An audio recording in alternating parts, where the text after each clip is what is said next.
Let's talk about Alexandria Ocasio-Cortez. I am about halfway through watching a new Netflix documentary called Knocking Down the House. I'm very engaged in this.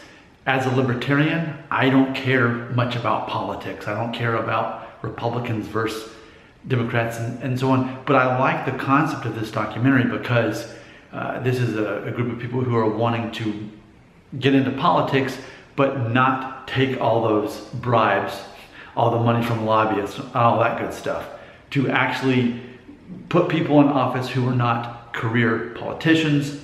I approve that, I like that. So as I'm watching this thing, again, I'm about halfway through, and much of it focuses on Alexandria.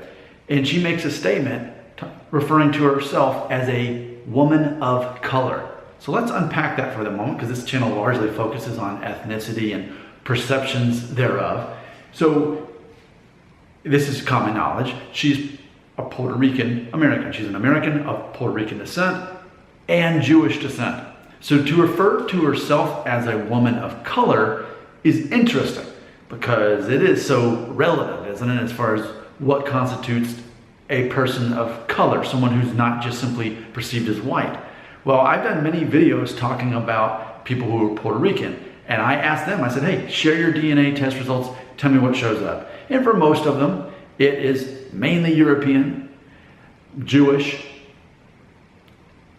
a little bit of Native American, a little bit. So if that's what makes a person of color, that little bit of Native American, I mean, by that standard, I'm already more of color than a lot of Puerto Rican people because according to my heritage DNA test, it shows that I am nearly a quarter Native American because of my Mexican grandma. She was an American, first generation American, but all of her family preceding her were from Mexico. So by default, that would make me a man of color, but I don't think anyone would look at me and think of me that way. But when we look at Puerto Rican people and contrast them versus Mexican people, we typically see that Puerto Rican people have less of that Native American DNA, which ultimately is what makes them of color, because otherwise we're just talking about someone of Spanish descent and maybe that Spanish is their first language. So it gets really murky, really hazy if we're going to say that Alexandria is a woman of color. I don't have a problem with that, but I'm just saying it gets really dicey in regards to who Americans, as they refer to themselves as others, as far as what constitutes as a person of color.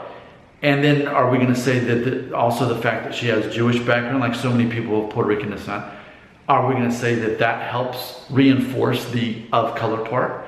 I've made many videos about that as far as are Jewish people anything other than white because they're ultimately of Middle Eastern descent. Are Jewish people white? I've made many videos about that. So what do you think? Because this is all relative. There's no right answer here. Here in the United States, we have our own perceptions of what it means to be a white person. And ultimately anything other than white, you're of color. She refers to herself as of color. So let's just start with her as an example. Alexandria, how would you see her? Do you see her as a person of color? Even if she took a DNA test and it only showed that maybe she's, let's say, 8% Native American. Is that the thing that makes her of color? Or is it the fact that she's of Spanish descent, which would be ridiculous because Spanish people are white? Granted, people who are Spanish who take DNA tests, often it shows that there is Jewish DNA, that there's Arab DNA in there. So is that what excludes, is that what makes someone non-white? You're Jewish and you're white, but the moment it's confirmed that you have Arab DNA, then that changes everything. It's all relative, and that's part of the success and the allure of this channel is there's not really any right answers. People in the United States typically have different answers than people in Spain and other parts of Europe, yes, but ultimately the closest we can come to truth is what we find in the comment section. So take it away right here. Tell me about Alexandria. What makes her a woman of color? And if you don't think she's a woman of color, tell me exactly why. I could easily see a sequel being formed for this video. Comments right here.